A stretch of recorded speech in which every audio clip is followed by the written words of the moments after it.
নমস্কার, কেমন আছেন সবাই? আজকের আবার একটি ব্লগে আপনাদের সকলকে স্বাগত জানাই। মনে পড়ছে মানি প্ল্যান্টের গাছটা দেখে, আপনারা তো প্রথম থেকেই দেখে আসছেন আমার ভিডিওতে। এই গাছটা আমি বসিয়েছি, দেখুন 2-4টে করে আবার গাছটা থেকে পাতা ছেড়েছে, কত সুন্দর লাগছে দেখতে গাছটা। আর পাশে তো এই বোতলের মধ্যে গাছগুলো বসিয়েছিলাম, সেই গাছগুলো আবার দেখছি একটু ঝাঁকড়া ঝাঁকড়া হয়ে গেছে। আজকে রবিবার, সকালে 7:30 থেকে 8টা মতন বাজে। কাজ প্রায় কিছু হয়নি এখনও পর্যন্ত। আসলে ওয়েদারটা ঠান্ডা ঠান্ডা পড়েছে কি না, ওই জন্য সকালবেলা ঘুম ভাঙতে একটু দেরি হয়ে যাচ্ছে।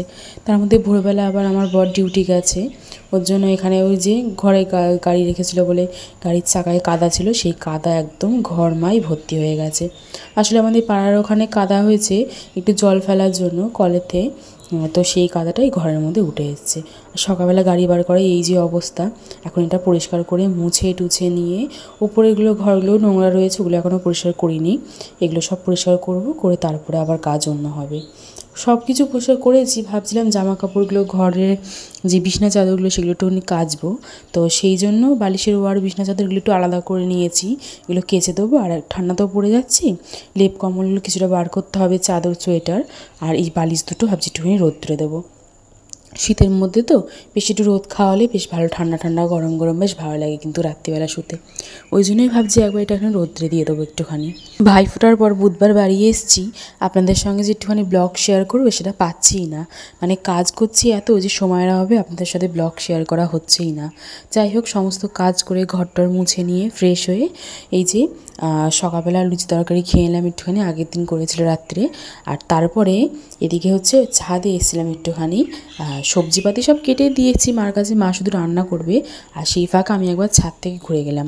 হ্যাঁ, কারণ বাপের বাড়ি থেকে দুটো জবা ফুলের গাছ এনেছিলাম কিনা ডাল, সেই ডালগুলোতে একটু বসাতে হবে, তার জন্য ছাদে এসেছিলাম এই ডালপালাগুলো একটুখানি বসাবো বলে। আমার ভাই এসেছিলো দিতে, ও কদিন থেকেই বাড়ি চলে গেছে। আজকে রবিবার, মানে ও হচ্ছে শুক্রবার বাড়ি গেছে। তো ওকে আর জোর করিনি থাকার জন্য, কারণ ওরও তো একটু ঘুমের দরকার। অনেক কদিন মামা বাড়িতে ছিল, সেখানে ঘুম নষ্ট হয়েছে। আবার এখানে এসছে নতুন জায়গা বলে কথা, ঘুম হবেই না ঠিকই। তো যাই হোক, গাছগুলো বসালাম, বসিয়ে একটুখানি জল দিচ্ছি এখানে। আর এগুলো হচ্ছে একটা পঞ্চমুখী জবার গাছ, আর একটা হচ্ছে নর্মাল একটু বড় বড় সাইজের জবা ফুলের গাছ। দুটোর মধ্যে কোনটা কী গাছ আমি ঠিক জানি না, কিন্তু বসিয়ে দিলাম, পরে ফুল দিলে তখন দেখা যাবে। যাই হোক, ছাদে জল টল দিলাম, ভাবছিলাম ছাদটা একটু পরিষ্কার করব, এখন তো সময় নেই, পরে করা যাবে। চল নিচে গেছি, গিয়ে এবারে দেখি মার এখানে রান্নাবান্না সব হয়ে গেছে। এখানে আমের চাটনি করেছে মা। অফ সিজনে আমের চাটনি কিন্তু দুর্দান্ত লাগে খেতে। আর বাঁধাকপি এনেছিল বাবা, সেই বাঁধাকপিটা একটুখানি চচ্চড়ি করেছে, নিরামিষ করেছে, কারণ রাত্রে রুটি দিয়ে খেতে খুব ভালো লাগবে। আমাদের তো সাধারণত নিরামিষ তরকারি খাওয়া হয় রাত্রে। আর মাংস করেছে একটুখানি, আর এখানে হচ্ছে নর্মাল আলু সিদ্ধ ভাত করেছে। আর বললাম না মাংস করেছে, এই যে চিকেন রান্না করেছে। তো খাসির মাংসটা আগের দিন করা হয়েছিল বলে আজকে মুরগির মাংসটাই রান্না করেছে। যাই হোক, সমস্ত কাজ আর কি করব, একটুখানি গুছিয়ে গাছিয়ে দিয়ে এসেছি নিচে, মা বাকিটা গুছিয়ে নেবে। বাবা বাজার থেকে এসে বাবাকে খেতে দেবে। আর সব থেকে বড় কাজ হচ্ছে আমার এই জামা কাপড় ইস্ত্রি করাটা। মানে জামা কাপড় ইস্ত্রি করে দেওয়া নিয়ে আগের দিন রাত্রিবেলা আমার বরের সঙ্গে তো কিছুটা ঝামেলাই হয়ে গেল, দুজনের মধ্যে কথা কাটাকাটি, মুখ ভার হয়ে গেল।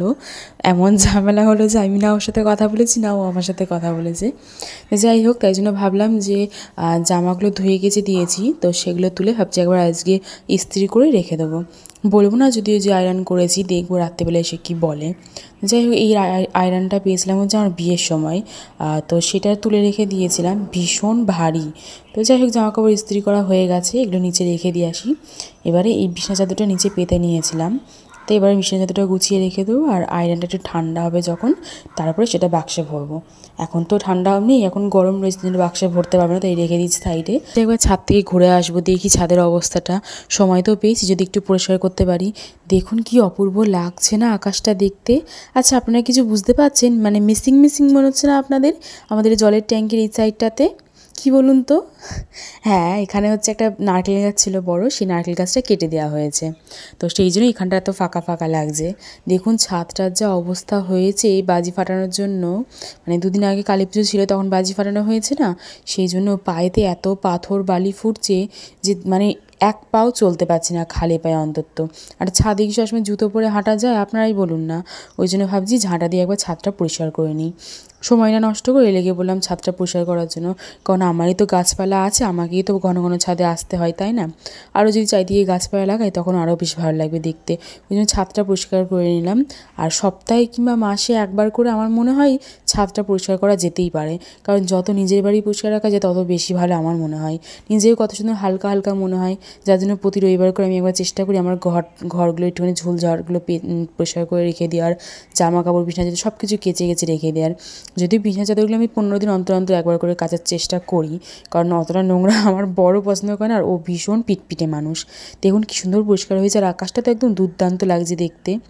বেশ, তবে আজকে ভিডিওটা বেশি বড় করব না, ভিডিওটি এখানেই শেষ করব। দেখা হচ্ছে অন্য একটি ভিডিওতে। সকলে সাবধানে থাকবেন, ভালো থাকবেন, সুস্থ থাকবেন। আসতে হবে, আসি, দেখা হবে অন্য একটি ভিডিওতে।